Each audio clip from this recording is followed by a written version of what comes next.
batteries, kwa sababu the fourth industrial revolution and the time everything is going to be run on batteries. Sasa unajua mgodi utakaokuwa mkubwa kuliko migodi yote ulimwenguni na ndio kwenye reserve kubwa ulimwenguni ya tin, mgodi huo unapatikana wapi? Unapatikana wapi? Unapatikana wapi? Kabanga iko wapi? Kabanga iko wapi? Mkoa gani? Mkoa gani? Kagera.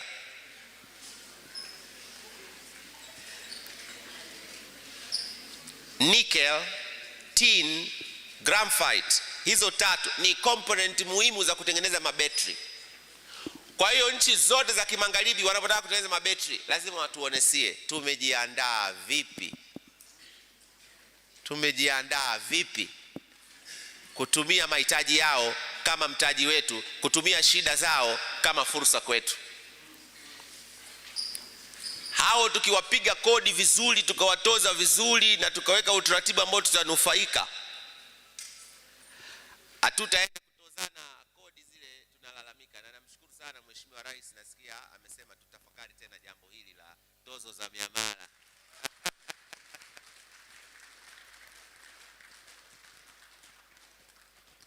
Mama Samia oye. Unajua bwana, mama ni mama. Lakini sikiliza kitu kimoja. Mabeberu bado wapo. Mwalimu Nyerere alisema liberating education. Kwenye uchumi kuna watu wanajichanganya kipindi hiki, na nazungumza nikiwa chuo kikuu. Wanadhani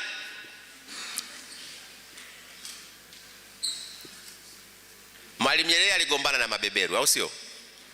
Wakatushughulikia sana kipindi fulani.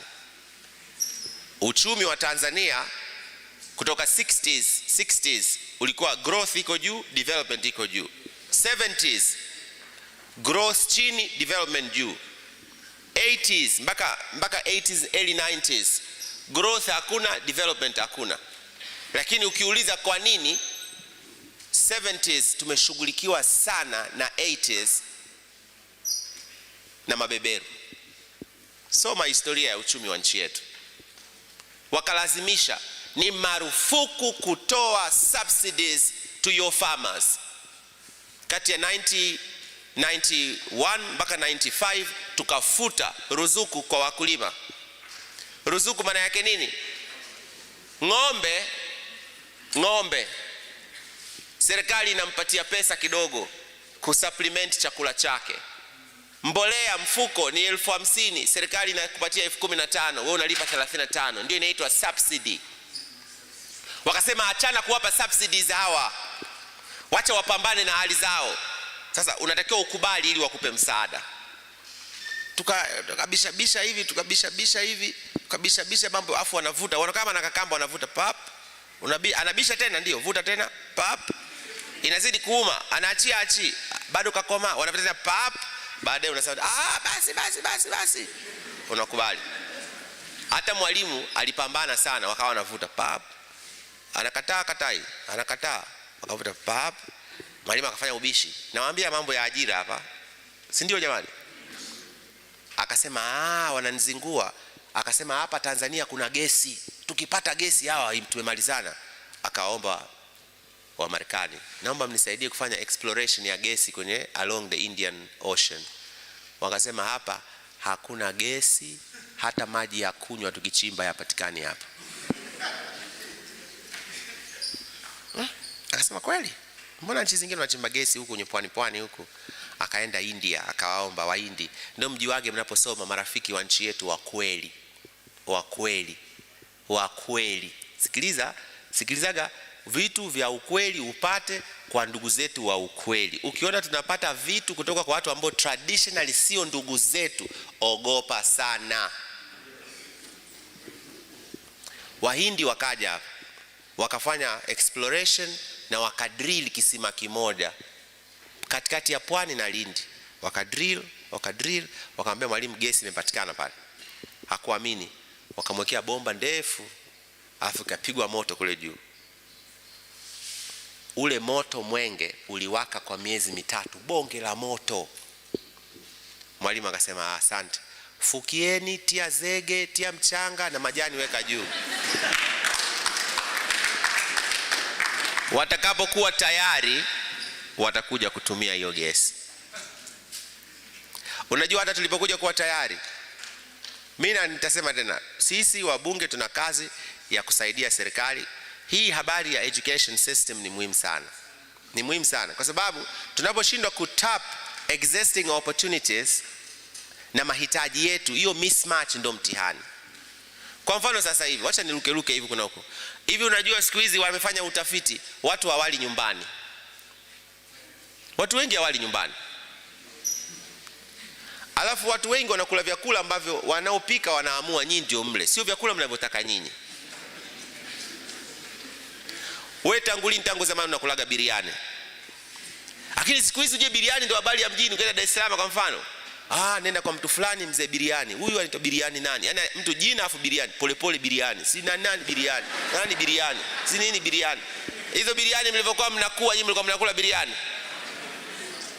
Kwa hiyo mtu anarudi nyumbani, anatoka kidogo, anakwenda kwa Polepole biriani, anakula biriani, alafu anarudi nyumbani. Wewe hujui unavyoua wakulima, bibi zako na shangazi zako wako huko Morogoro, Matombo au sijui huku Meru huku. Kwa nini? Sasa muda unavyokwenda, tulidhani urbanization ingekwenda kujibu supply side challenges za wakulima. The more urban centers the population is growing, manake wao wana consume, wanakula. Kwa tulitegemea wakulima walime alafu urban dwellers wale. My friend, kwa sababu ya changamoto za kuchakata mazao na nini, urban dwellers hawali chakula cha nyumbani. Wanakula biriani, na biriani ni basmati, na basmati inaagizwa kutoka wapi? Kutoka nje. Kwa hata wakulima wakilima hapa sasa hivi, tusipokuwa makini, hapa ndio inatakiwa tuwe na protectionist policies ili ninyi mpate kazi. Hakuna kuingiza mchele kutoka nje, utajua ujui. Huo mchele mtapika hapa hapa, mtagundua tu namna ya kupika biriani na mchele kutoka Mbeya. Mtatafuta namna. Hapa tuna mafuta mengi hapa Singida hapa, lakini hakuna mtu ananunua. Utaona watu wamepanga madumu barabara nzima kutoka Ikungi mpaka unakaribia Dodoma, madumu kwa madumu. Lakini unajua tunaingiza mafuta kwa zaidi ya bilioni, mamia ya mabilioni tunaagiza mafuta kutoka nje. Hivi kwa nini usiamke siku moja tukasema kuanzia leo hakuna kuagiza mafuta kutoka nje? Alafu tuanze kumenyana humu ndani za kufanya nini? Kuzalisha na kufanya hivyo. Kwenye sukari mbona imewezekana? Zamani ilikuwa tunaagiza sukari kutoka nje asilimia karibu 80. Namshukuru sana Magufuli na Mama Samia, wao walipoingia wakasema hakuna kuagiza sukari kutoka nje, wakawezesha viwanda vya ndani zalisheni. Difference ndio mtaleta kutoka nje. Ndio viwanda vya Kilombero, Kagera, Mtibwa, TPC vikakua. Protectionist policies. We should do that on rice, we should do that on oil, we should do that on sugar, and we should do that on maziwa. Unajua zina maziwa mengi sana hapa, but maziwa mengi kwenye supermarket yanatoka Kenya. Kwa sababu unatobolea watu. Umemaliza shule hapa, unataka na wewe uanze kupiga utaratibu na nini? Wapi? Haiwezekani. Mwisho kabisa, sasa hii habari ngumu kidogo. Mabeberu, hii lugha pia waikubaliki sana ikisemwa, lakini Mwalimu Nyerere alisema kazi yao walifanya political liberation na elimu ikiwa mstari wa mbele. Kazi iliyobaki ni economic liberation na elimu ikiwa mstari wa mbele. Na kwenye economic liberation tafsiri yake ni kwamba to transform every aspect of our economy, kuhakikisha ya kwamba mnufaika namba moja ni sisi wenyewe. Utajua ujui ulokuja, ila mnufaika namba moja ni sisi wenyewe. Sasa wako watu wanadhani tunaweza kuwa na urafiki na mabeberu. Nakubali, but uwe urafiki wa nini na macho. Unajua yani wa kutazamana hivi, yani unajua inaitwa nini mtu na macho? Yani uwe uhusiano ule kwamba yani kama kuchukuliana timing hivi, kwa sababu beberu ni beberu tangu anazaliwa mpaka anakufa. Hakuna siku atabadilika, na msingi wa ubeberu ni individualism. Wakati sisi hapa msingi wa nchi yetu ni familia, tuwe pamoja na nini. Marekani, the basic unit of the society is an individualism. Hapa kwetu the basic unit of the society is family. Hasa mabeberu walishatutenda sana zamani sana. Hata leo tusipokuwa makini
So tumekuwa provoked, si ndio?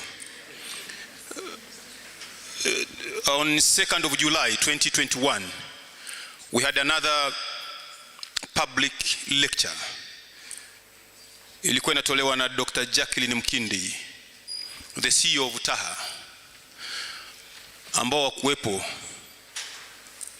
Nafikiri ndio maana watu leo ni wengi, sababu kama ukuwepo ile ndio is like Honorable Polepole, he communicated to Dr. Jacqueline Mkindi because he was talking about the value chain in agriculture, and Dr. Jacqueline Mkindi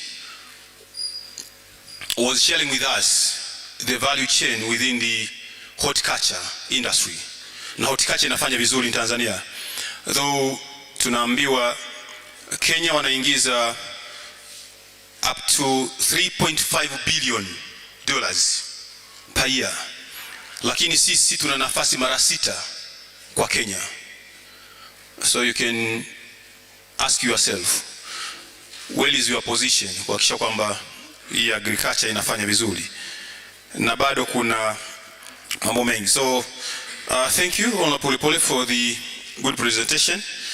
Na mimi nimekuwa informed, nimekuwa provoked, and then from here we'll be thinking what to do. Na mimi I love this kind of events, and I know my brother, I will introduce you. You know, I love these kind of things that we bring people together to question ourselves. What can we do to the challenge that are facing us? Sio tu tuna like you go to.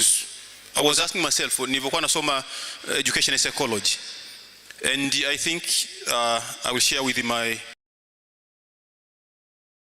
VC and the entire community of University of Arusha that when we teach it like education and psychology, how can we turn knowledge in education and psychology to be business? Kwamba let us not only nina A nyingi haiwezi kusaidia.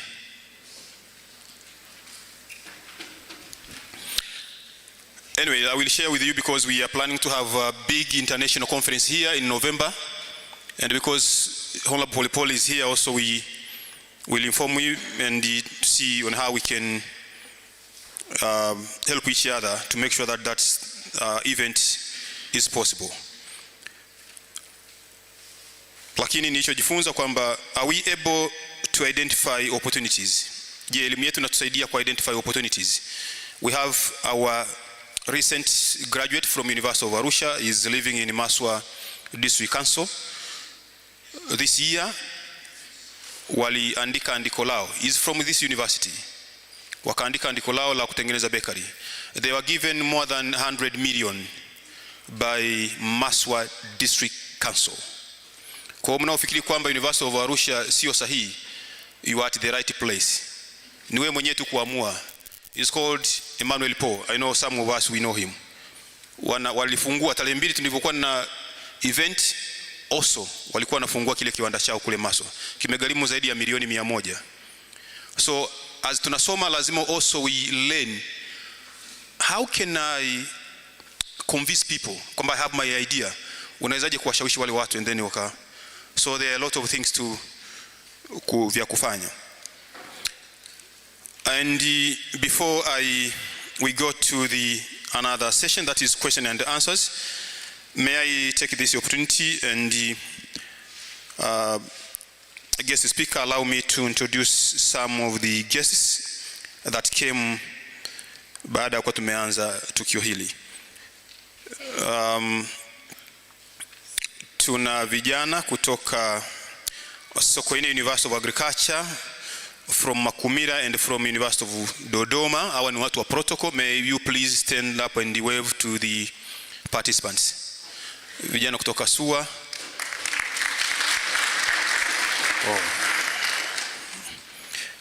Lakini pia ni tambue uwepo wa mwenyekiti wa Red Cross mkoa wa Arusha is with us here. Karibu sana.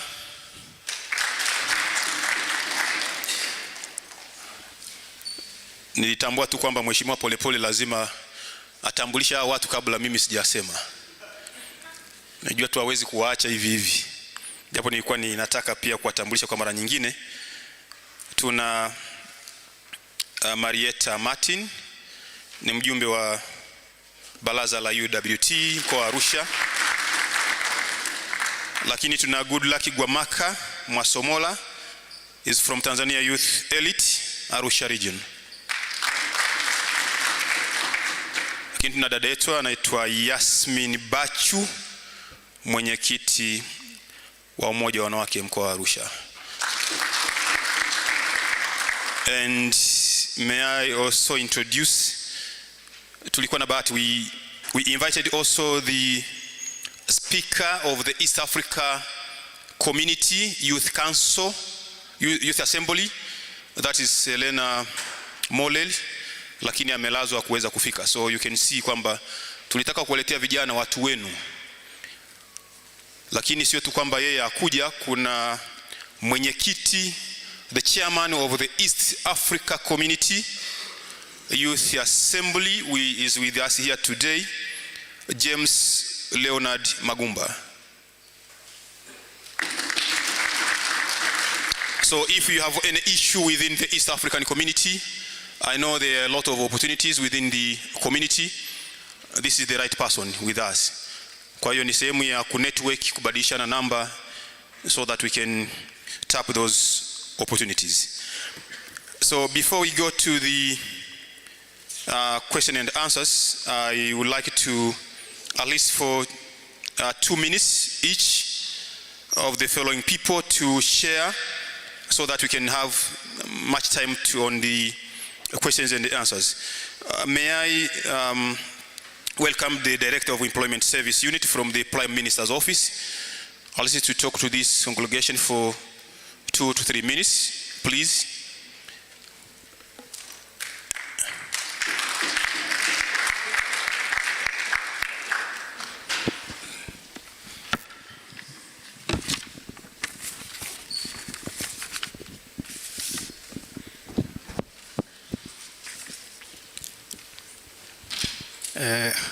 Honorable Humphrey Polepole, Member of Parliament,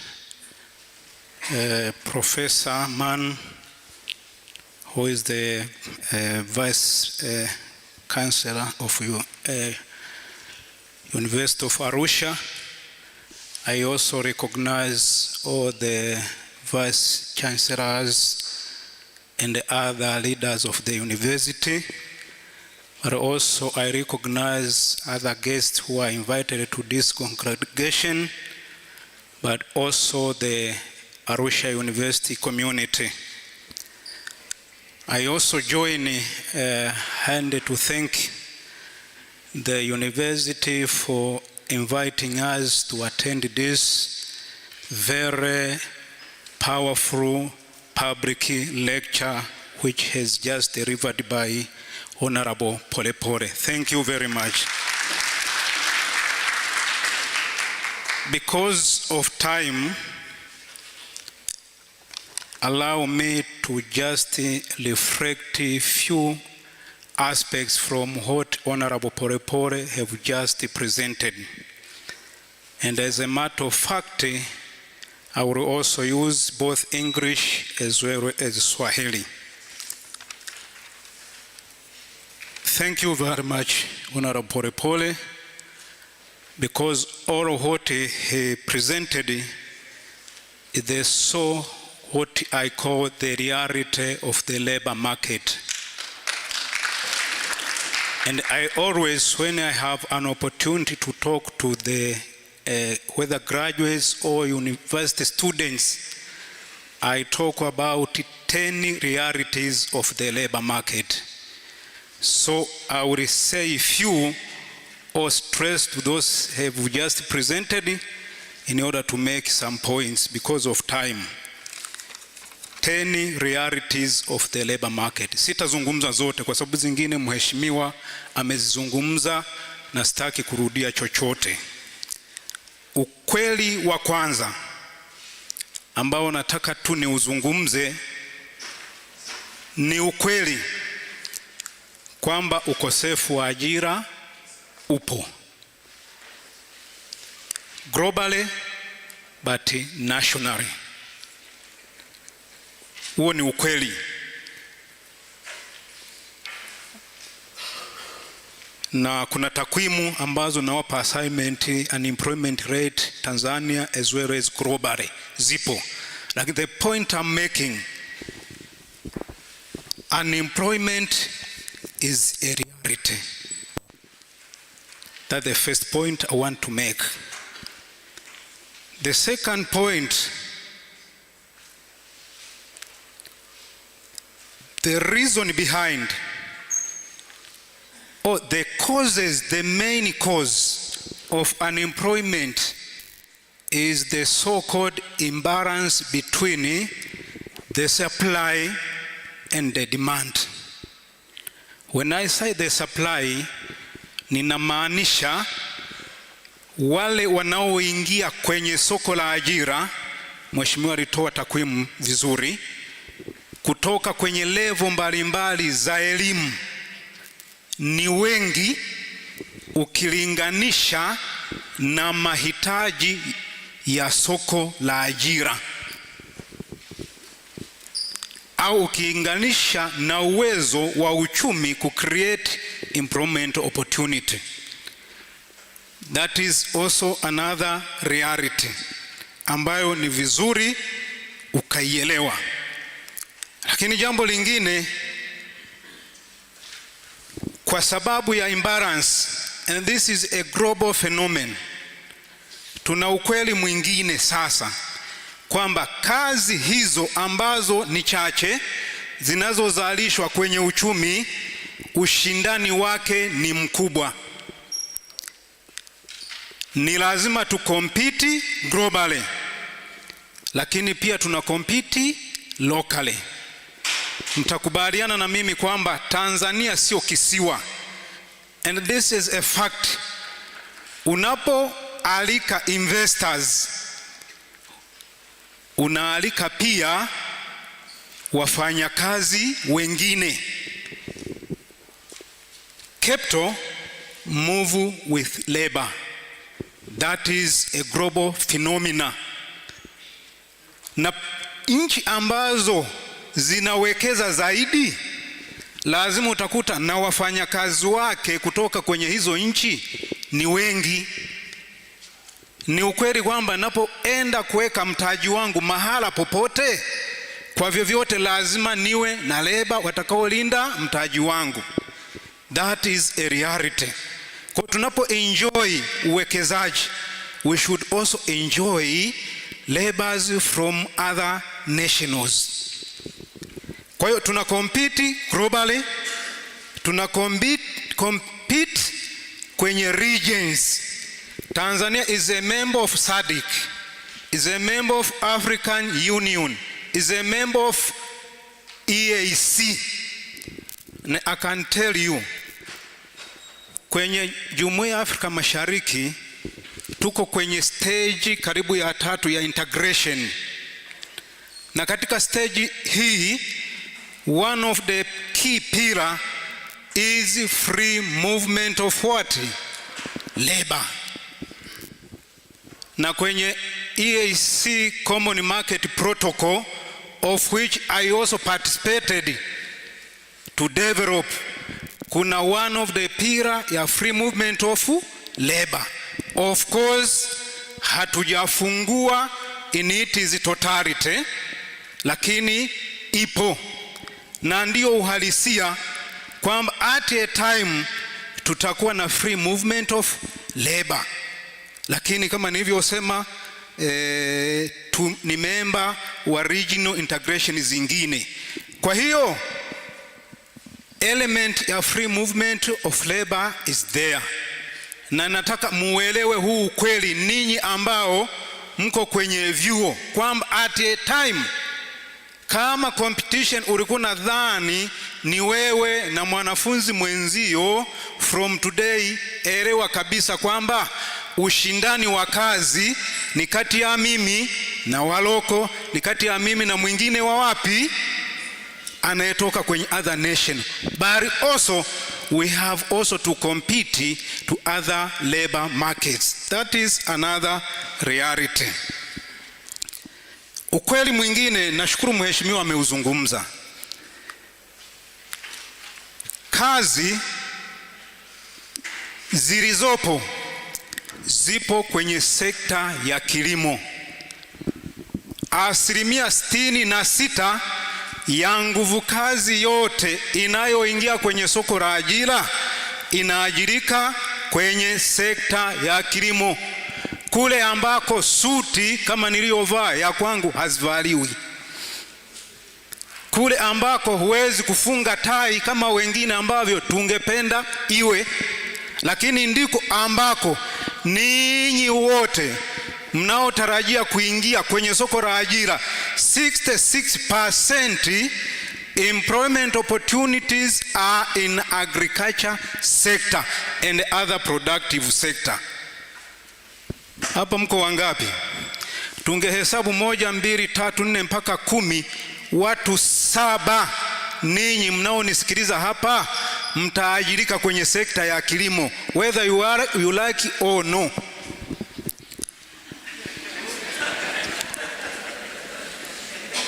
Watu 7.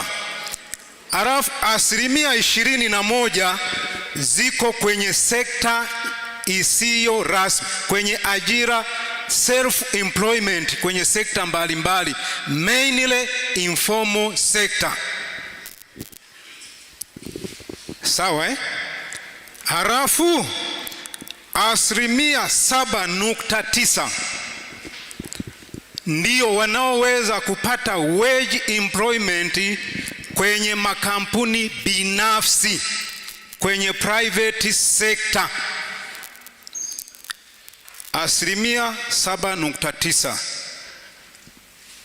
Wale ambao mnadhani mtaajirika kwenye public ni 3.5. Undo ukweli, ndo hali halisi.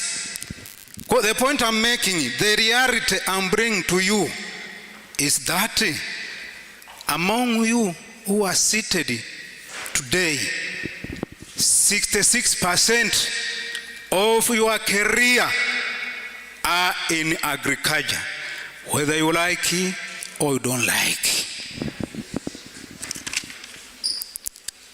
That is another reality. The other reality, employers do not look for certificates. Well, you will graduate with good GPAs, that is good thing. A's, that is good thing. But that is not what employers are looking. They are looking for values.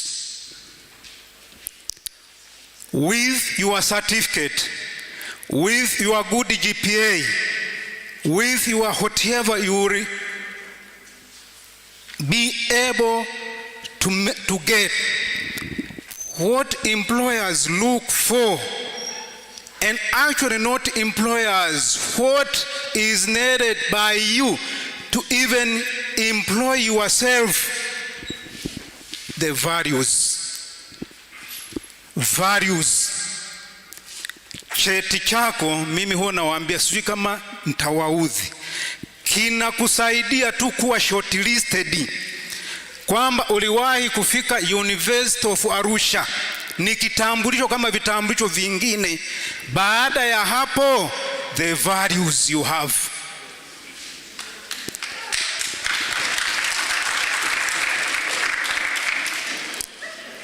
If that the case, another reality of the labor market. Yangapi hiyo? Another reality. Nimesema not the certificate but the values. Now what values? 1, professionalism. The values which employers look for: 1, uweledi wa kazi, wa fani ulioisomea. Kama wewe ni mhasibu, prove beyond doubt to an employer kwamba wewe ni mhasibu. Na actually ukija kwenye interview utaulizwa maswali yote, lakini element ya kwanza tunayotaka kupima, are you professionally competent? Je, the A's, the B's on the certificate, do they marry with what you have as skills? Ninataka nikuambie ukweli huu. 27% ya wote wanaoshindwa kupasiu kwenye soko la ajira, 27%, ni kwa sababu wana vyeti vya uhasibu lakini hawana skills za uhasibu. My appeal to you, kama unasoma uhasibu fani yoyote ile, hakuna mkato. Mwajiri anataka value, anataka skills za uhasibu. Hataki muhasibu ambaye akipewa kazi hajui hata check, open check ikoje na closed check ikoje. These are the realities. Kuna mhasibu fulani tulimepeleka kwenye benki fulani, akafika pale, wateja wanakuja na cheki zao closed open, anagonga mihuri kama yote, hajui muhuri upi ni kwenye closed, hajui muhuri upi ni open check. Mhasibu mwenye cheti kizuri, professionalism, hakuna mkato. Asilimia ngapi nimesema? 27. For you to pursue, whether kuajirika au kujiajiri professionally, make sure that you are professionally competent, professionally unquestionable. That is one, the values. Ya pili, ethics. Kama kuna kitu kinatafutwa ni uadilifu, ambao profesa, hata kama mtabadilisha mitaala namna gani, hamtafundisha uadilifu. Ni values ambazo zina aspect nyingi, lakini uadilifu ni luru ambayo wewe jijengee kama prospect labor market entrant. Hakuna mkato.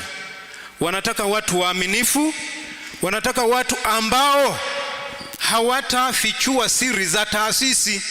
Tatizo kubwa tulilonalo leo kwenye soko la ajira, hasa kwenye kizazi hiki cha vijana, ka document fulani tukamepathi kwa huyo kijana professional umetoka chuo kikuu, kwenye WhatsApp kameanza kutambaa. Ethics, make sure kwamba you are ethically unquestionable, yani mtu asikutilie mashaka. Sawa jamani? That's very important. That is one of the values. The other value is creativity, innovations. I can't tell you the many constraints of any organization, be it a business organization or a service provide organization, are mainly two. One, cost minimization. Second, profit maximization and a good service or good customer care. If you are somebody, you can add value, you can create, you can assist the organization to have good services, good reputation, to maximize the profit, to minimize the costs of operations, then you are valuable to this organization. Ninataka tu kuapiri to you, if you want to your career development to be smooth, make sure that you are somebody creative. Niseme hivi, kuna vitu ambavyo watu wamebuni miaka na miaka. There are still rooms for innovations. Usifikiri hivi nilivyovaa nikafunga tai swini nani, bado kuna room ya kucreate na kuleta kitu kipya. Si tumekaa tumetazamana hivi, bado kuna room ya kucreate na kuleta mkao mzuri zaidi. So be somebody who can add to organization by being innovative, being creative. Ndizo value wanazotaka waajiri. Attitude, another value towards work. Katika dunia hii kuna watu hawajikubali hata wenyewe. Nataka niwaambieni profesa, kuna wanafunzi wenu hata hawazikubali hata hizo kozi wanazochukua. Yaani wanadhani mimi ningechukua ile kozi ile ndio ningekuwa somebody. Yaani mimi ningekuwa graduate wa ningekuwa yani hawajikubali wenyewe. Ukimwajiri mtu mhasibu ambaye hajikubali ni hasara. Attitude. First, attitude towards you, towards what you are qualified for. Have a positive attitude. Positive attitude towards work. Vijana wengi hawataki kazi hizi za bla bla. Of course is one thing, na ni kitu kizuri kuaim high, lakini what the reality on the ground. Kuna vijana wanataka wakigraduate, akiajirika apate, aanze kuendesha gari ambayo naendesha mimi miaka 20 nikiwa kazini. Huo si uonevu? Aanze kuwa na simu ambayo mimi na mheshimiwa Polepole ndo tunastahili kuwa nazo, si ndivyo? Wakati level yake yeye ni kuwa na Tekno.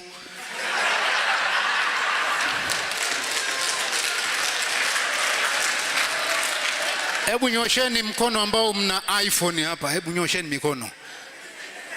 Hizo ni size zetu, miaka 20 tuko tunahangaika na vijana. Sasa ninachokisema hapa, have a positive attitude towards, yani uipende kazi.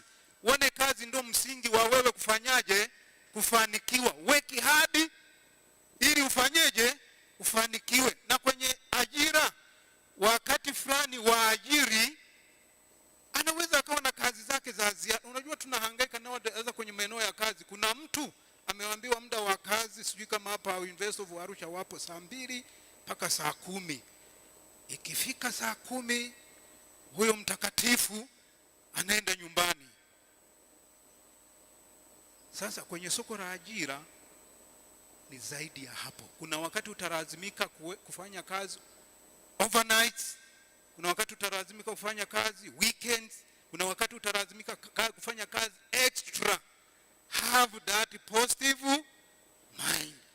Positive attitude also exclusively. Uwe na uhakika wa kutumia muda wa kazi kwa mambo ya kazi. Kuna vijana hasa hawa wa kizazi chetu, wakati wa kazi unaweza kadhani anabonyeza yuko anakufanyia kazi yako, kumbe yuko anaangalia highlights za mzee Mpiri. Anaangalia highlights za namna Italy ilivyotoa kombe la nini la Euro. Hayuko na wewe. Mwingine ana like asubuhi ya mheshimiwa Polepole, akitoka pale naenda kwa Diamond, akitoka muda wa kazi. What I'm saying, attitude. Sijui kama dakika 2 zangu hazijaisha. Communication skills is another value. Communication doesn't mean commanding good English or Swahili. Being able, yes, a good command of Swahili, English, and so forth. But also, are you able to communicate a clear message? Je, unaeleweka? Wewe kama marketing officer kwa kampuni yangu, can you communicate? Au ni bla bla, unajua zilipanda zikashuka. Ninataka niwaambie, kuna vijana nitaeleza baadaye, huwa wanakuja wanasema, mimi ukini interview kwa Kiswahili nitafanya vizuri, lakini kwa Kiingereza ni lugha ngeni, mimi ni Saint Kayumba, hakuna. Yani hata ukiminterview kwa Kiswahili zero. Hajui kucommunicate, deliver a clear message. Nataka niwaambie kabisa kwamba ninyi mko chuoni, jamani, jifunzeni Kiingereza, jifunzeni Kichina, jifunzeni lugha zingine. Kiswahili tujifunzeni pia. That is if you want to compete globally. Communication skills. Kwa hizo ndo values: professionalism, ethics, creativity, innovations, attitude and communication skills. It is a reality kwamba hizi ndizo zinazotafutwa. Nachotaka kusema tu kwamba professionalism 27% nilisema. Ethics zina carry 22%, na hizi ni tafiti. Creativity, innovations 16.9%. Attitude ya kazi na contribute wewe kuwa competitive kwa 18%. Uwezo wa wewe kucommunicate 15.3%.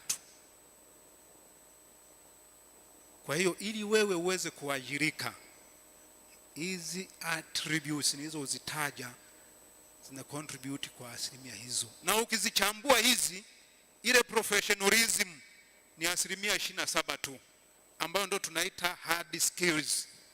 20 ngapi? Soft skills 20 ngapi?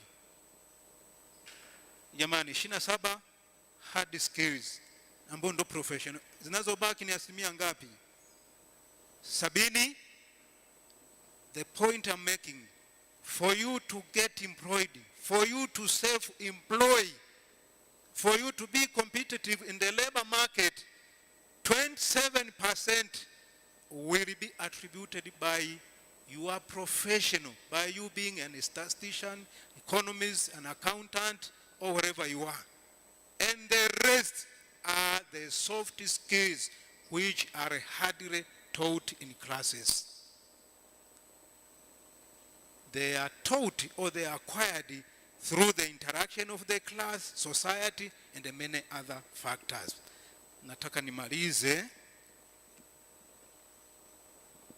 Nataka tu nimalize kwa kusema hivi.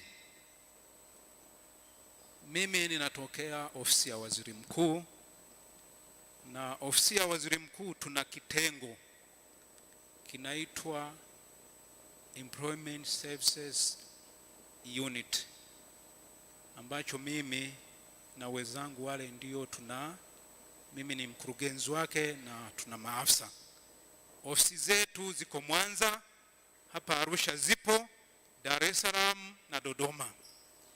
What we do, wajibu wetu, na jina linalojulikana ni TAESA. What we do ni kuwafanya ninyi graduates wawe na hizi attributes. Yani lengo letu na jukumu letu la kwanza ni kuwafanya bridge the gap between what they acquired in learning and training institutions and what is actually required by the employers. Ndio lengo letu, na kuwa connect na fursa za kazi za kujiajiri na za kuajiriwa. Na kwenye kuajiriwa tunawa connect kwenye soko la ndani, lakini pia wengine tunawapeleka nje ya nchi. Kuna nchi ambazo tuna bilateral agreement nazo. Currently tuna agreement na nchi ya Qatar, na sasa hivi kuna vijana tuna waandaa Qatar, wanaandaa World Cup 2022. Kuna fani ambazo tumeingia nao mkataba na nchi zingine ambazo huwa tunapeleka, lakini tuna connect vijana, lakini tuna connect vijana wenye sifa hizi ambao lazima tuwe tumewaandaa wenyewe. Tunawaandaaje? Tumeandaa programu ya internship, graduate internship ya mwaka mmoja. Unakuja kwetu, kwanza tunakufanyia kitu kinachoitwa counseling, kukuleta kwenye uhalisia wa soko la ajira. Unakuja umevaa tai, tunakuambia wewe hufai kuvaa tai. Unakuja unataka kuwa general manager, tunakuambia wewe unaweza ukaanza na kazi ya ulinzi. We bring you to the perspective. Tunakuondoa kwenye hangover kwamba mimi nimetoka na GPA kubwa, tunakutoa kabisa huko. Yaani tunakutoa kwenye reli. Tukisha kutoa kwenye reli, tunakuleta kwenye uhalisia. Tunakupeleka kwa mwajiri kwa mwaka mzima. Kwanza lazima tukutrain. Sawa? Tunakupa mafundisho kabisa, training. Tukisha kutrain, tunakuinterview. Lazima tukuinterview. Tukisha kuinterview ukipass, tunakupeleka sasa kwa mwajiri kwa internship ya mwaka mzima. Ukitoka hapo sasa, akija mwekezaji anatafuta kijana wa profession fulani, tuna uhakika kwamba tunapeleka mtu ambaye tumemwandaa. Ukija oda kazi nje ya nchi, tunapeleka watu ambao tuna uhakika kwamba hawa tumewaandaa. Na kwa kweli tumejifunza, tukifanya hivyo tunaondoa yale malalamiko kwamba vijana hawaajiriki. Waajiri lokale, wawekezaji wametupenda, lakini including waajiri wengine nje ya nchi. Kwa hiyo I want to share with you fursa hii as prospective labor market entrant. Visit our office. We are also available online. You can register yourself through our portal.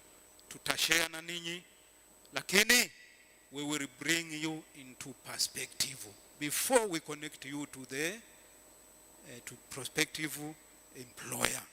Those are the things which I just wanted to share. Lakini jambo lingine sasa is my appeal to you graduates. Nimeacha realities zingine, lakini huo ndio ukweli wa soko la ajira. Na reality moja ambayo sikusema mheshimiwa alizungumza, kuna kazi zinapotea na zingine huenda zipo hata kwenye orodha ya fani ambazo chuo hiki kinafundisha, lakini studies zinasema kwamba kuna baadhi ya kazi zinafanyaje, zinapotea. Tukiwa tunafanya career guidance kwa wale wa level ya chini, tunawaambia kwamba usiende kusoma kozi hii. Ninyi siwaambii leo kwa sababu mnazisoma, lakini tunataka kuwa guide. Na ndio reality with technology innovations, kuna baadhi ya kazi zinafanyaje, zinapotea globally as well as in the local market. Lastly but not least, nilichokuwa nazungumza tu kwenu, make sure that ukiwa kwenye soko la ajira jijenge hizi attributes ili uajirike. Ukweli ni kwamba kazi kwa wale wenye sifa zipo, whether za kujiajiri au za kuajirika. Kwa university, my appeals are: 1, ukienda shule nyingi hasa hizi za private, English medium and so forth, ziko na interest sana kujua kijana wanayemtrain amepasiu kwenda chuo kikuu. Si ndivyo? Wale mliosoma zile zingine, mimi na mheshimiwa tumesoma science hizo Kayumba. Lakini wata make sure that kwamba unapotoka form 4 umeenda form gani? Form 6. Unapotoka form 6 umeenda yani they make sure that wana trace. Kwa my appeal to universities as well, be concerned with the fare of your graduates after university. Orient your curriculum, your training, your whatever in a way kwamba uko concerned na graduates wa University of Arusha atakuwaje baada ya graduation. How? Hizi field practicals ni muhimu sana. Of course hivyo vinasema waajiri na nini, lakini waajiri they are ready. Hawataki tu kupokea mtu, yani wakifika pale haelewi chochote, yani yupo tu, wanataka mtu ambaye ana value. Kwa hiyo nawaomba university, make sure that your students katika kila level wana skills fulani, lakini mnawaconnect kwenye industry. Hata ikibidi kufanya mahusiano na industry, kuingia mikataba, asitoke mwanafunzi wa chuo wa kozi yoyote amalize miaka yake 3, 4, mingapi bila kwenda kwenye industry. That is to university. Lakini also orient your curriculum to what is required in the labor market. Do tracer studies, kujua kwamba waajiri wanapotafuta mhasibu wanatafuta values zipi. So those are my humble submission. I think I have used my 2 minutes effectively.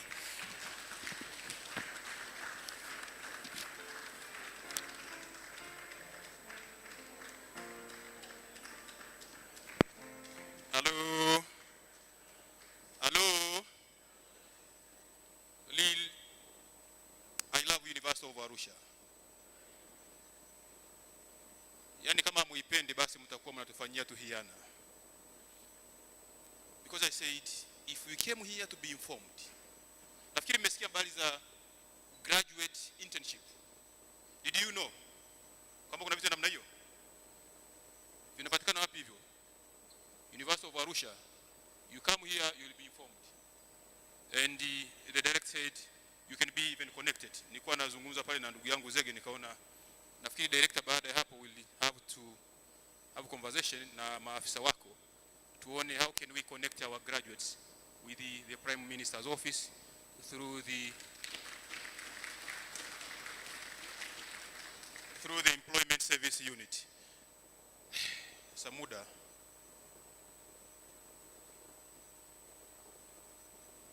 Kwani kuna maswali? Hapana. Kwa kuwa we have Mr. Polepole, Honorable Polepole will be having a refreshment with him and the other people. Nafikiri we can get time to connect. Yani I thought like we could have the whole day talking about these things. Sasa mkawaambia na ambao hawataki kuja. Because we have been saying we are struggling because of the young people. Professor Patrick Manu is a professor, is a VC. Elda Matiko, a treasurer, hatafuti kazi. Lakini we are struggling to make sure that you are informed. Kusudi unapokwenda huko, you know where to connect. Kwa mnapoona tuna struggle hivi, wakati mwingine we call you to come in and people like, what is all about? Polepole coming. Najua watu wataingiza na siasa. That's a CCM member. No, that is a neutral issue. We are talking about employment. It's not about CCM, it's not about Chadema, it's not about anybody. It cut across. Kwa tunapoita mambo kama haya, and you can think of Elder Matiku all the way from Njiro coming to this event. And we have people roaming up. Yaona jiu, shida kuelewa kwamba Mzee Matiku, hawa watu maombi. I think you can pray for these young people to value things. And then the director mesema. So when we struggle like Professor Manu is here today, yani muda wote, and then people like, should I go there? Mzee mkuu ana kazi yake. Anyway, we'll do our part, kuambia kila wakati. And the good thing, because after we have discussed about the employment status globally, and coming to Tanzania in November, with the grace of God, we'll be here together, hosting an international conference, and the theme of the conference is building sustainable business from scratch in the contemporary world, a small step towards a bigger change.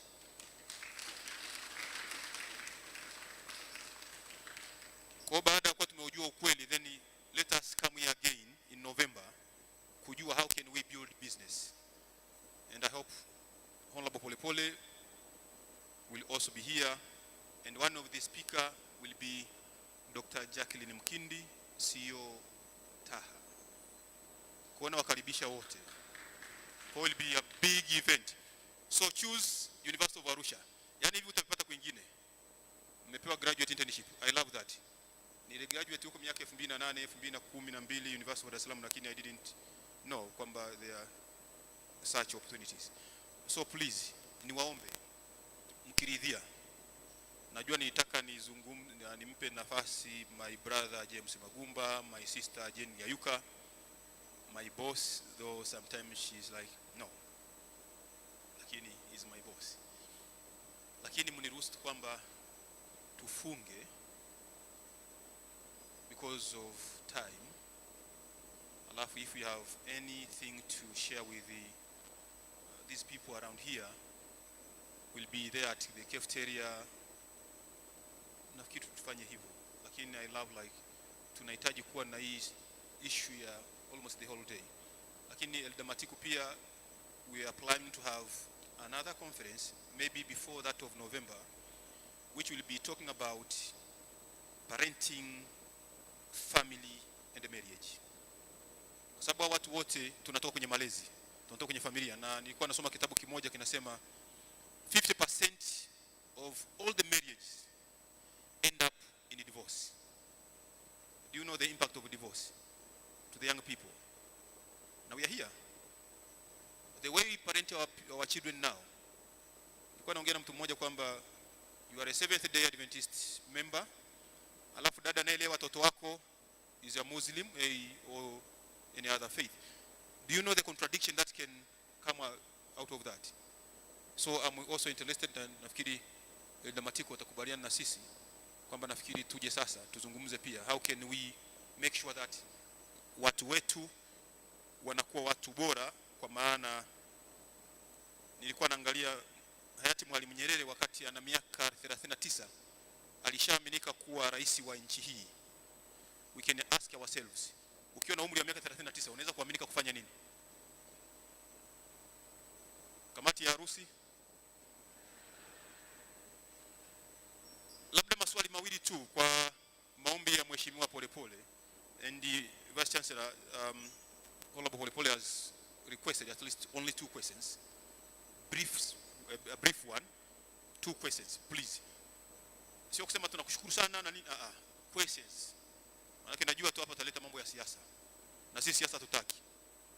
Yasimini Bachu watu wako watulize kidogo, wasilete siasa. We need only 2 questions, please. If there are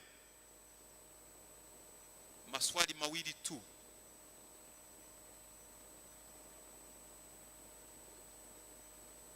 Only 2 questions. I think one. I don't see if there are ladies. Ladies wana shida gani hata the last. Oh.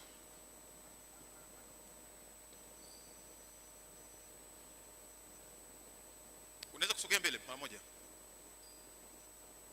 Lady please, and lady. Au mmetosheka kabisa mpaka imezidi? Kijana changamka, you are young people, you are energetic.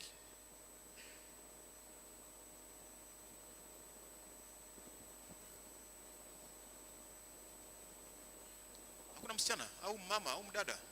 Oh. Na Mama Samia anasema 50-50.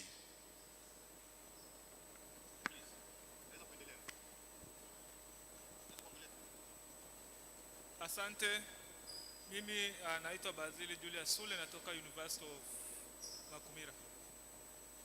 Na nina swali kwa Mheshimiwa Humphrey Polepole. Ni kweli ulisema kwamba hapa utaongea ukweli, lakini you are the member of the parliament, na ukiangalia una nafasi ya kutatua hayo yote uliotuambia hapa leo, kwamba umesema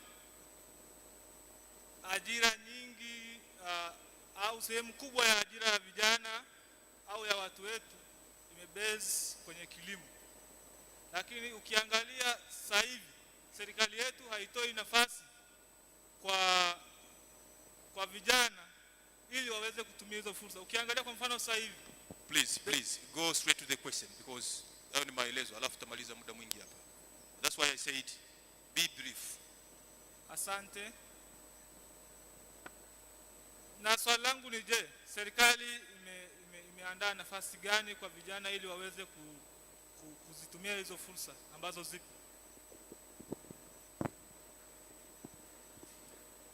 Good afternoon. Naitwa Annette Isanga, Vice President of University of Arusha. My question is, most of the youth in the industry or in Tanzania, and most of them who are unemployed, do not see what has agriculture brought to them. So in reality, what is the evidence behind all this that can be a proof to all of us that agriculture can do to us, so as all of us can stick into that? Thank you.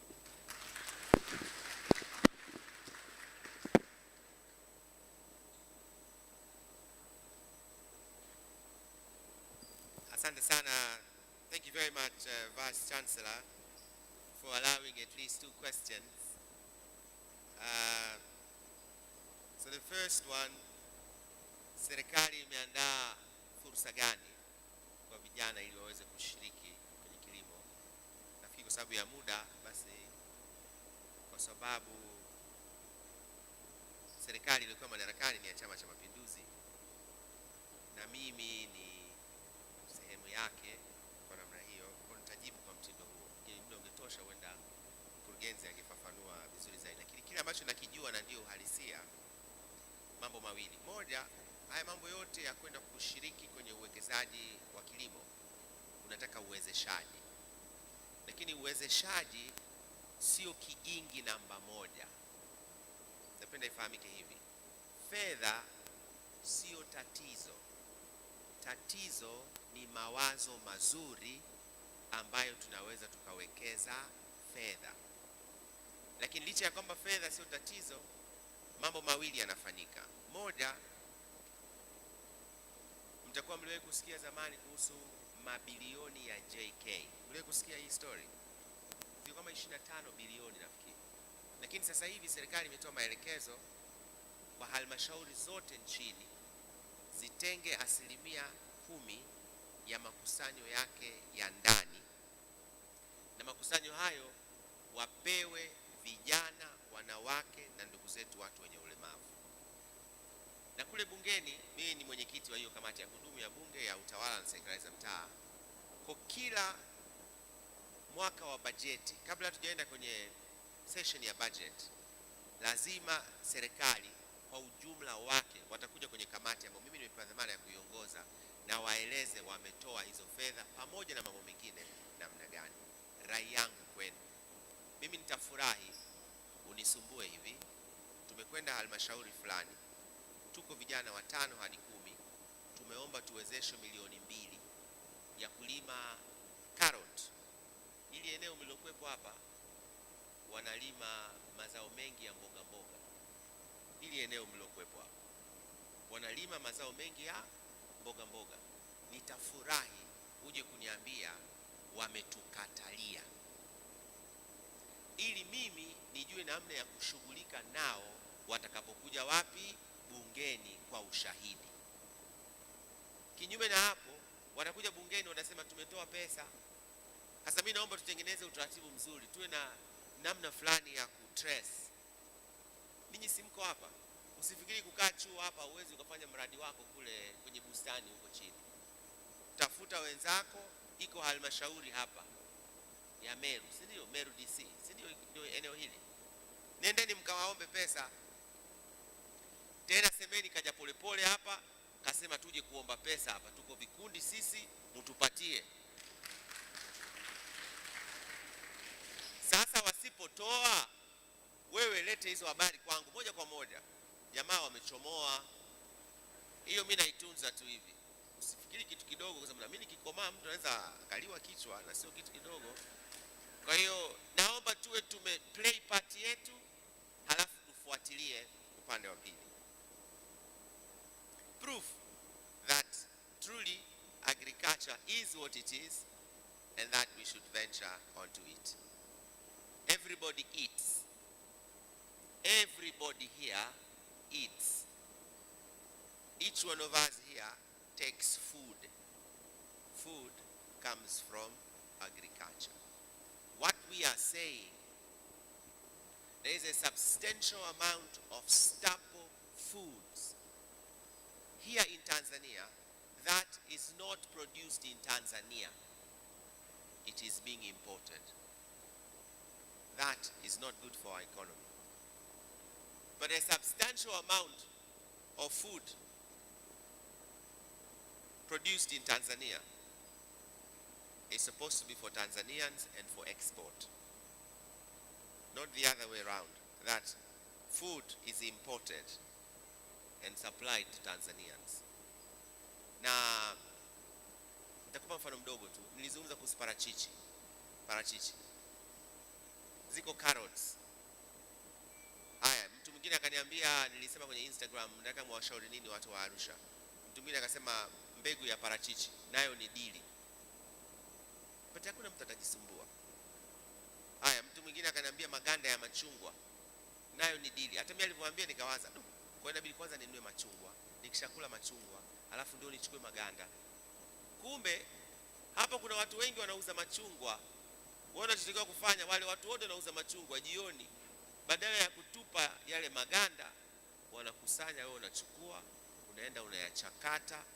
Ni kirutubisho muhimu kabisa kwa afya ya binadamu, na unaweza kutengeneza pesa nyingi tu. Tatizo letu kuchukulia poa hiyo sekta. Huu ndio mpango mzima. Yani hakuna, yani tutazunguka huku, tutaenda huku, lakini hapo kwenye kilimo tukibadilisha mentality.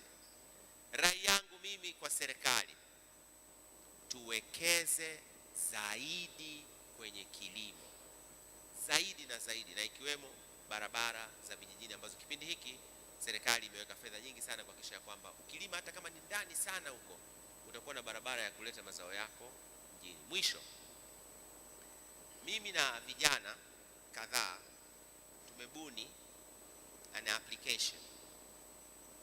Hii application ipo kwenye majaribio sasa hivi. Lengo lake ni kumuunganisha mkulima na mnunuzi. Kwa sababu tatizo moja kwenye kilimo, kwa nini kionekana cha maana, ni kwa sababu katikati kuna madalali. Na madalali ndio wanaamua shilingi ngapi mkulima auze na shilingi ngapi mnunuzi wa mwisho atalipa. Kwa hiyo wangapi wanajua application ya Uber au Bolt? Uber, Bolt, Uber. Ile unaita taxi inakuja. So hii application inamwambia mkulima aseme unauza nini. Halafu upande wa pili inampatia fursa mnunuzi aseme ninataka hiki. Alafu application inawaunganisha kwamba nataka kununua, nauza magunia 50 ya mahindi, bei yangu hii hapa. Na sisi inamwambia application suggestively this time around bei zinaweza kuwa hivi. Unaweza kauza mpaka bei hii lakini usishuke bei hii. Kwa hiyo anasema mimi nitauza kwa bei hii hapa. Mnunuzi upande wa pili anasema natafuta magunia 20 ya mahindi. Kwa application itasema huyu na huyu wanaweza kumatch. Wakisha match, mfumo unawezesha huyu kuweka guarantee kwamba anatakiwa aletewe mazao yake. Mfumo umeunganisha malori yote nchini kama madereva wa Uber.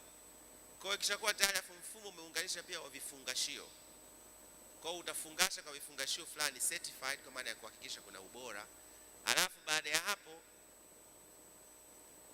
ukisema tu niko tayari nataka usafiri, application itatafuta malori yalikuwa kwenye eneo lako. Kwa hiyo dereva mmoja atapatikana, utaona lori lake la kiasi la ukubwa gani na nini, atakuja, atahakiki mzigo, atapakia, ataendesha. Yule aliyonunua kule ataweza kutrack lori saizi limepita Mto Mbu, saizi limepita Himo, saizi limefika wapi, saizi limefika Arusha, limetokea Morogoro. Akifika mzigo wake wana udeliver, and that's the end of the story. Tutakuwa tumekata tatizo la madalali ambao wamekuwa ndio msumari wa moto kwa wakulima kote nchini Tanzania. Asanteni sana, na mimi moja tu lakini naondoka hapa nitajisikia vizuri. Natamani sana vyuo vikuu, academic institutions, research institutions, katikati ya changamoto ndio wakati wa kuona fursa. Hivi kwa nini hamtengenezi vidonge vya malaria kutoka mwarobaini? Hivi kwa nini mmeshindwa kutengeneza viini lishe na kila kitu tukasupply wa Tanzania wote hapa, tukawaepusha na mavitu ambayo hatuna uhakika nayo? Asanteni kwa kunisikiliza. Mungu awabariki.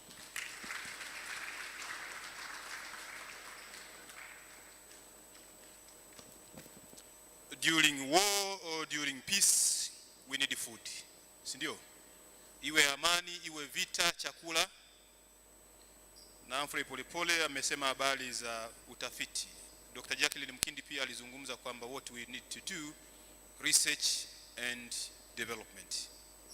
Kwa hiyo bado ni kweli. Before we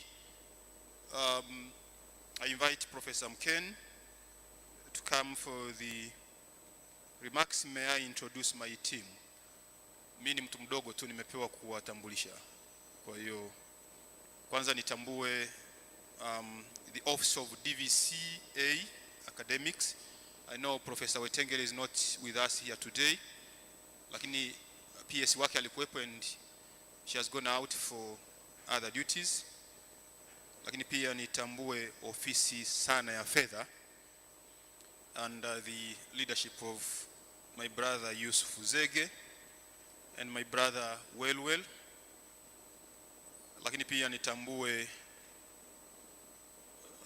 mchango wa procurement office chini ya procurement officer my brother Sinda, I think is there, ni mtu mmoja mrefu. Lakini pia nitambue ofisi ya ICT my brother Ezekiel and good luck, wanatuwezesha kuhakikisha kwamba yanaenda sawa. Lakini the office of, I know she is not here, mama manager and the cafeteria department ambao pia wanatuwezesha hapa. Baada ya hapo naweza kuwa narudia maneno mengi sana wakati Professor Mkeni is coming for the few remarks, the closing remarks. While coming, may I ask Mr. Lomai to come and please for 1 minute to say something on the university program. Karibu. Hello. Hello. Well, we are glad to tell you that University of Arusha has a wonderful program. And we are happy that you are here with us, and we want to extend this this opportunity that the University of Arusha is enrolling new students this year. And we have students, we have open courses that people can apply to. In the School of Business, we have accounting. You can apply for that. In School of Education, we have Bachelor of Arts with Education in the subject of English, Kiswahili, and also Geography, the options, any of those. You can also join us in Theology, Bachelor of Theology, Bachelor of Arts in Theology, and also Bachelor of Arts in Religious Studies. And we also have short programs, which are 6 months courses in ministerial. But I have good news. We believe that this is holistic education. The physical, mental, and the spiritual aspect. No wonder we have these kind of vocations. This is the right place for you. You can join us. We also believe that everyone has an opportunity to have education. And for this application, all those who want to apply to University of Arusha, we have removed the application fee. It is free to apply University of Arusha. Welcome to University of Arusha.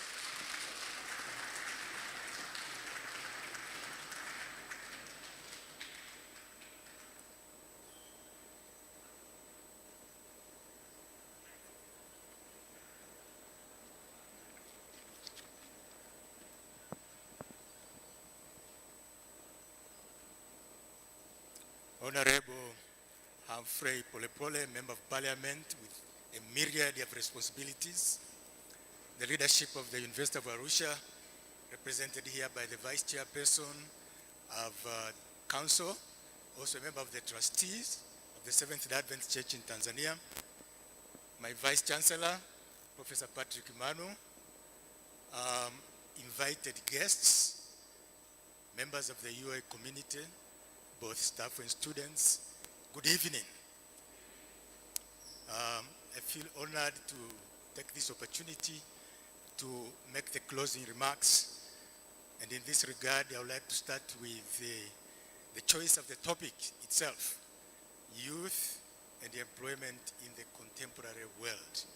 It is a very relevant topic indeed, and I would like to congratulate those who coined it. But at this particular time, I would like to express my deep appreciation to our guest speaker because he did justice to the subject or the topic under discussion. There was something for the job seekers, those who are potential job seekers, but there was also something for policy makers, and yes, there was something for the role of tertiary education institutions like our own. And my remarks are going to center around that. For those who do not know, I am from the class of 1976. Yes, from SUA. I graduated at SUA in 1976. And it's a different world between 1976 and 2021. I heard the guest of honor here mention about how many people expect to get jobs. 1 million graduates are going to be produced in this country this year, but only 3% are going to get jobs. In my world of 1976, I had 2 jobs before graduating, waiting for me. There was no issue of unemployment then, but time has changed. And Honorable Polepole has painted the picture quite well in terms of how the whole thing has evolved to where we are in the 4th industrial revolution, where you have the fusion between the physical, the digital, and the biological. He put the picture quite well, and I think we must clap hands for him just for doing that so very ably. I want to focus my attention into a particular question that was directed to tertiary institutions. What does the curriculum that we have or run do to contribute towards education for economic salvation? That is my interpretation of what he says, elimu iletayo ukombozi. What does our curriculum do to that? And in this regard, I want to speak in the context of the University of Arusha. What is our curriculum doing to do that? I would like to assure the audience that, and those who might listen to this presentation, that the University of Arusha is applying its mind, or has applied its mind before this challenge was put to us today. First, with the commitment which you can see there for holistic education. That is our motto, and all our curricula are aimed at just that. We are a TCU-regulated institution, and we are doing our best to do things according to the stipulated regulations that ensure that the student is holistically prepared for the skill for which he or she is being prepared for. But we also took note of the fact that employment, as correctly observed by our guest of honor, is a challenge. And so the University of Arusha looked ahead and felt that it's time to introduce a vocational training center right here on the campus of the University of Arusha. initially to produce hands-on skills, provide hands-on skills to students that are already registered here on the university, either for education, theology, business, whatever. We would like them to have additional skills that enable them to do something beyond what they're intended to, they're trained to do. This vocational training center will be launched not in the not too distant future. The building and infrastructure is in place. This will enable somebody to have skills that even while you are looking for the job, you can do electrical installation for your own house or for somebody else. That skill is going to be there. You're going to be able to learn driving while you are still a student here at the University of Arusha. You leave this place with the driver's lessons. There is a facility there that is meant for food production, training people for the hotel industry. You can get those skills. The students that are studying here with their wives while they are studying can learn some cookery skills right at the vocational training center there. They can learn about tailoring and many others, making the batikis and whatnot. This skill will be provided here as an additional skill, as an additional bonus to students registered at the University of Arusha. But it will go beyond that. It will just be the starting point of what I was employed here initially as, and still is substantially, as Dean for Science and Technology. But our dream is that our science here will be different. It will take the route of the polytechnic direction. And the vocational training center that is there will just be the beginning. And the sky is the limit about how we intend to go with this dream. Our guest of honor correctly reminded us about the need to have technical skills in our package of educational deliveries that we make to our students. Right now, the university is in the process of introducing NACTE programs. These are technical programs at all levels, at certificate and diploma of different disciplines as the demand or as the market shall decide, shall dictate. And so we are quite responsive to the needs of society. We're mindful about the needs that are needed there so that to make our students competitive. But in addition to that, and as mentioned here very briefly by the one who spoke before me for 1 minute, we have also introduced short courses, a short course program that is custom designed to meet the needs of the time. These will be short courses that range from 1 to 2 weeks, can go up to 3 months. And you know, these are intended to help. It was mentioned here about there not being jobs, but the actual jobs, even in other countries, we welcome many people to our country, and we are not exporting any outside the country. Among the things that will be taught in the short courses, I imagine, in addition to Kiswahili for foreigners and English for those who want to improve their language, but there will be courses such as French, for example, that will help us to be competitive. As for example, we choose to go to the Democratic Republic of Congo, which is just across there. They speak French there. And so we take this short course with our knowledge here, it enables. So we have developed these short courses, but also in the ICT, you know, we have been told here that we're in the 4th Industrial Revolution, and the fusion between the physical, the digital, and the biological. And so our ICT programs, I see it running short courses that will make sure that our graduates update on the ICT world for the skills. So you don't have to register for an ICT qualification to learn ICT skills. Those ICT skills, like Honorable Guest of Honor reminded us here, he asked about those who had Instagram accounts. I must confess that I'm one of them. I don't have an Instagram account, and I have a good excuse for that. I was born before computers, and so I don't have an Instagram account. But with the challenges that are there, I can assure you, Honorable Member of Parliament, that I am going to do my best on that.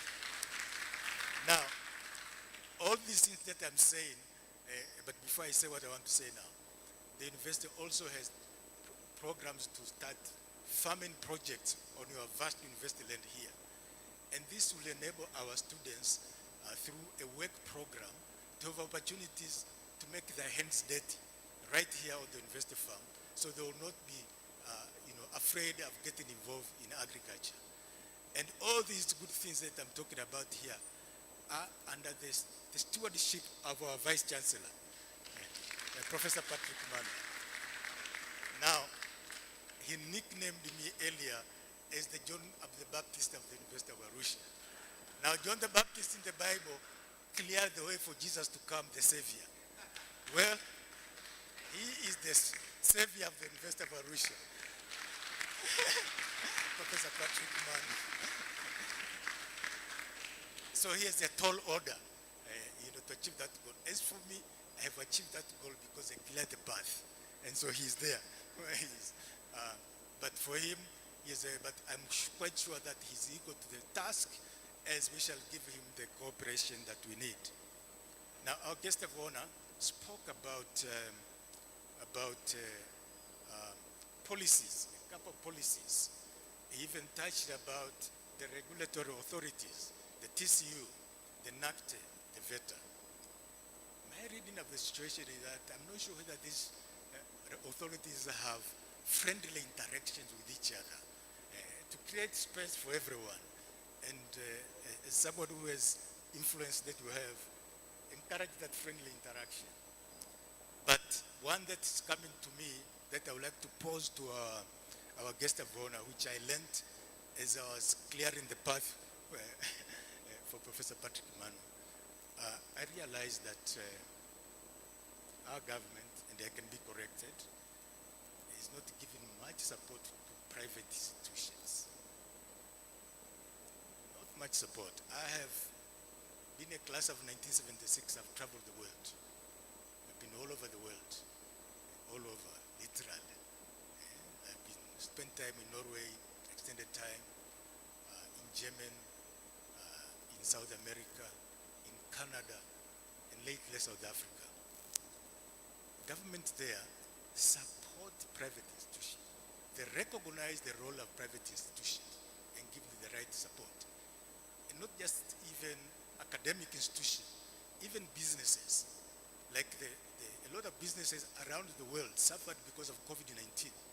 And some governments gave deliberate effort to this to support, make sure that they survive. But for me here, I want to speak for private academic institutions. We are struggling. How can we run these institutions with tuition fees alone? The government ought to think about the possibility of introducing subsidies for these institutions as a way of recognizing the contribution that they make. Mr. Nganga from the Prime Minister's office spoke about some values for students.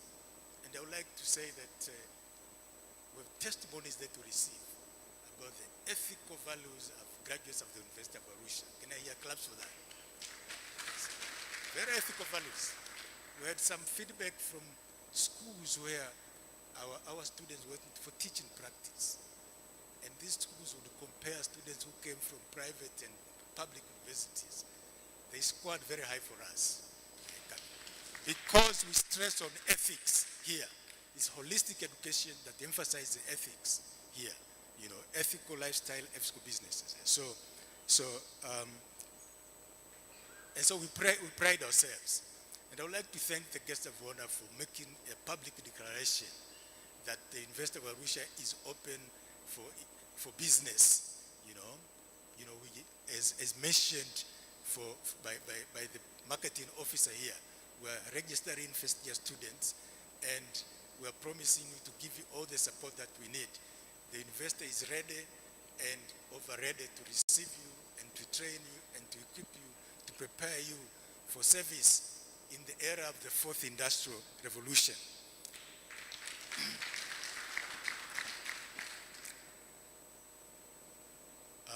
Lastly, I would like to record my appreciation to institutions that are here.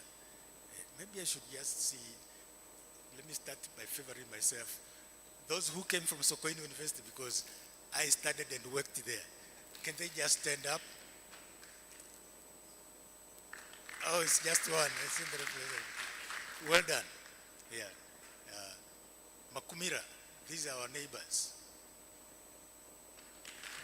Yes, we really appreciate that. What about Nelson Mandela University? This is another institution there. Oh, very good. It's quite to see. By the way, I'm an adjunct professor there, Nelson Mandela, University of Science and Technology. So I'd like to thank you. We'd like to encourage this collaboration between sister institutions here in the Arusha region and the surrounding environment. With those remarks, I would like to again thank the organizers of this event. This has been a very good event. I happen to have attended the one by Jacqueline Mukindi. It was very good. And this one too was excellent. Yes. You have set the bar very high for yourselves. Keep it up there. There's no going back. Thanks so very much, and God bless you. Thank you.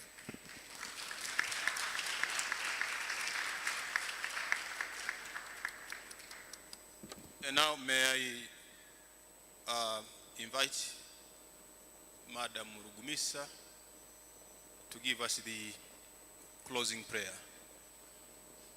Karibu. Na tutaomba wageni wetu wote waalikwa baada ya hapa. We'll be having a group photo outside there, and I request my brother Zege will lead that exercise, and then from there I think we'll have short time for refreshment, like 10 minutes. Kwa tunaomba msiondoke. Karibu.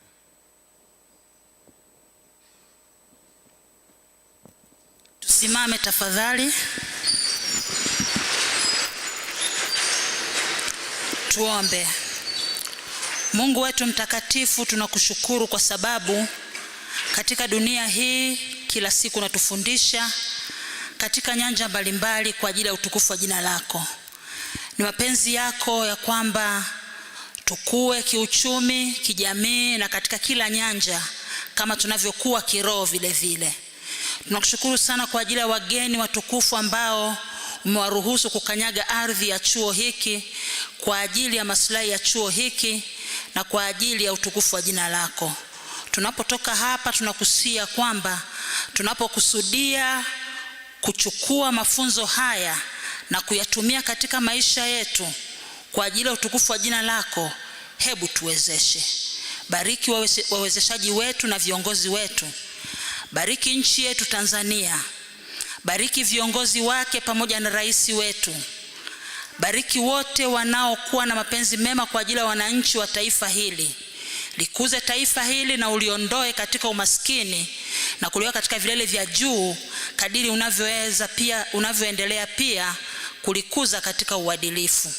Bariki wanafunzi wa chuo hiki na vyuo vyote ambavyo vimewakilishwa katika eneo hili. Wasaidie na tengeneza maisha yao ya usoni yakawe mema na bora. Hivi ndivyo tuombavyo katika jina la Bwana wetu Yesu Kristo. Amina.